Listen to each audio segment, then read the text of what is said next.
ভূমিকম্প, বাবু ভূমিকম্প, বাবু ভূমিকম্প, বাবু বাবু ভূমিকম্প। এই হতচ্ছাড়া, এই নাম কইতাছি, তাড়াতাড়ি নাম। না বাবু, আমি নামবো না।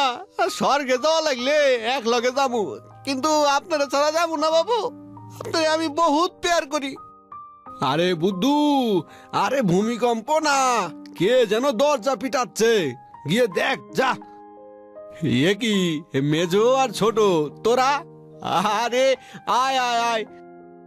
হ্যাঁ দাদা, আমরা তো। বাইরে দাঁড়া আছিস কেন? আয় আয়, ভিতরে আয়, ভিতরে আয়। দেখ বুদ্ধু, দেখ কারা এসেছে, দেখ। এরা কারা বাবু? আগে তো কোনোদিন দেখি নাই। এরা হলো আমার নিজের ভাই। এটা হলো মেজো, এটা হলো ছোট। যা যা, বাজার থেকে বড় দেখে একটা মাছ আর মাংস নিয়ে আয়। দাদা, আমরা এখানে মাছ মাংস খেতে আসিনি, আমরা এসেছি হিসাবটা বুঝে নিতে। কিসের হিসাব? বাবা চলে যাওয়ার পর চাষের জমির ভাগ হয়েছে, কিন্তু এই বাড়িটার তো আর ভাগ হয়নি। এই বাড়িতেও আমাদের ভাগ আছে। হ্যাঁ হ্যাঁ দাদা, তুই আমাদের বাড়ির ভাগটা বুঝিয়ে দে। হ্যাঁ, এই সাত সকালে এখন হিসাব বোঝাতে হবে? আচ্ছা, আগে একটু জিরিয়ে নে, পরে না হয় বুঝিয়ে দেবনি। এই বুদ্ধু, আমার ভাইদের জন্য একটু কড়া করে চা কর। ঠিক আছে বাবু। বাবু, এই দেখুন, আপনার কথা মতো বেশি কইরা একবারে কড়া কইরা চা করছি। ওরে বলদ, তোকে আমি কড়া করে চা করতে বলেছি, কড়াই করে না। উফ, একে নিয়ে যে আমি কোথায় যাব? আগে যেখানে যাবেন আমাদের সঙ্গে করে নিয়ে যাবেন, নইলে আপনার অসুবিধা হইব। আচ্ছা, লোককে জুটিয়েছিস দাদা। আরে ওর নাম বুদ্ধুরাম, ও আমার ছায়া সঙ্গী। আমি খুব ভালো করেই জানি যে পৃথিবীর সকলে আমার ছেড়ে চলে গেলেও এই বুদ্ধু কখনো আমাকে ছেড়ে যাবে না। আপনি আমার এত ভালোবাসেন বাবু, আমি এর প্রতিদান দেব। বদ্ধকে বোকা পেয়ে তুই ওর উপর ছড়ি ঘোরাতে পারলেও আমাদের উপর পারবি না দাদা। তুই ভালোই আমাদের জমির ভাগটা বুঝিয়ে দে। তোদের বাড়ির ভাগ দিলে তোরা যে বাড়ি ভেঙে ফেলবি। আমরা তিন ভাই মিলে একসাথে থাকতে পারি না। না দাদা, আমার ছেলে বউ আছে, তাদের সাথে আমাকে থাকতে হবে।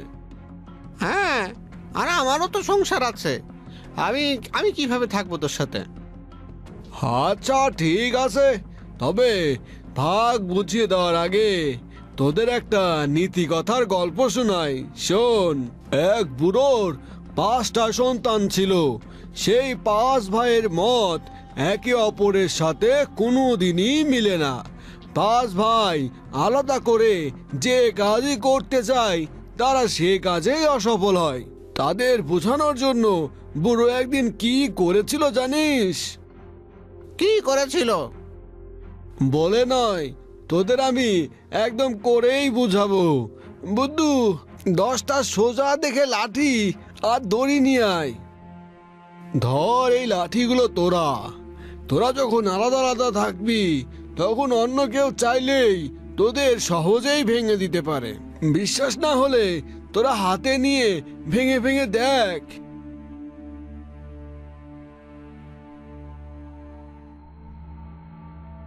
কিন্তু তোরা একসাথে থাকলে এটা হবে না।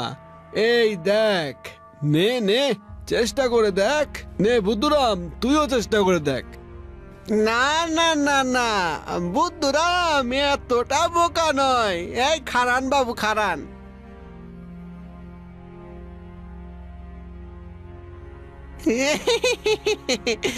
একসঙ্গে থাকলি বাড়ি ভাঙা কষ্ট, তাই এক কেড়ে কাইটা দিলাম বাবু। আমার মাথায় বুদ্ধি আছে, কি বলেন? হ্যাঁ বাবু? ঠিকই তো, তাহলে একসঙ্গে থেকে লাভ কি? হ্যাঁ, এই বুদ্ধু আমাদের চোখ একেবারে খুলে দিল। এবার তুই আমাদের ভাগটা আমাদেরকে বুঝিয়ে দে দাদা, আমরা আলাদাই থাকবো। হায় হায় রে বুদ্ধু, এটা তুই কি করলি? নীতি কথার একেবারে চাদ্দ করে ছাড়লি। হিসেব মতো এই বাড়িকে 3 ভাগে ভাগ করতে হলে এই বাড়িটাকে ভাঙতে হবে। না না না না, আমার বাবার একমাত্র স্মৃতিকে আমি ভাঙতে দেব না। দেব না দেব না দেব না দেব না। তোর জন্যই আমার সংসার ভেঙে গেল, আবার দেব না বলছিস? বেশ, তো তাহলে আমাদের গ্যাস টাকা দিয়ে দে, আমরা অন্য জায়গায় জমি কিনে বাড়ি বানাবো। হ্যাঁ হ্যাঁ, ওটাই ভালো হয়। তাহলে বাড়িও ভাঙলো না, আর আমরা ভাগও পেয়ে গেলাম। আচ্ছা, তা কত টাকা নিবি তোরা? কত টাকা আবার? এই 5 থেকে 10 লাখ টাকা। 10 লাখ? এত টাকা কোথায় পাবো? তাহলে বাড়ি ছেড়ে দে দাদা, এই মিথ্যা জেদ করিস না। আজ থেকেই বাড়ি ভাঙার কাজ শুরু করব আমরা। জামা কাপড় গুছিয়ে নে বুদ্ধু, অন্য আস্থানা খুঁজতে হবে। আপনার বাড়ির চাকর হইয়া প্রথম এই বাড়িতেই আইছিলাম বাবু, আজকে এই বাড়ি ছেড়ে দেওয়ার জন্য আমার বুকের বাম পাশটা একবারে ফাইটা যেতেছে। আরে চুপ চুপ চুপ, সব হয়েছে তোর ওই নীতি কথার চাদ্দ করতে গিয়ে। এখন মুখ না চালিয়ে পা চালা বুদ্ধু। আর যে পা চলছে না বুদ্ধু, সকাল থেকে পেটে কিছুই পড়েনি। 2টো কাঠ জোগাড় কইরা এনেই রান্না শুরু করে দিবি বাবু।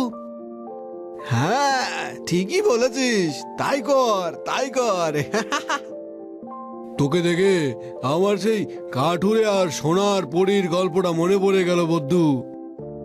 সেটা কেমন গল্প বাবু? তবে শোন, আমি তোকে বলছি। একজন কাঠুরে জঙ্গলে কাঠ কাটতে এসেছিল, হঠাৎ তার কুড়ারটা নদীতে পড়ে যায়। নদী থেকে উঠে আসে এক দেবী। দেবী তাকে একটা সোনার কুঠার দেখিয়ে জিজ্ঞেস করে যে এই কুঠারটা তার নাকি, কিন্তু কাঠুরে ছিল সৎ, সে অস্বীকার করে যে এটা তার কুঠার না। বাবু তারপর? তারপর আর কি, সত্য কথা বলার প্রতিদানে দেবী তাকে ওই সোনার কুঠারটা দিয়ে দেন। যদি মিথ্যা কথা কইতো তাহলে কি হইতো বাবু? দেবী ওই লোহার কুঠারটাও ফেরত নিয়ে চলে যেত, কাঠুরের আর সোনার কুঠার পাওয়া হতো না। ওরে বাবা রে! বাবু বাবু কোথায় গেলেন? ও বাবু, বাবু কোথায় গেলেন?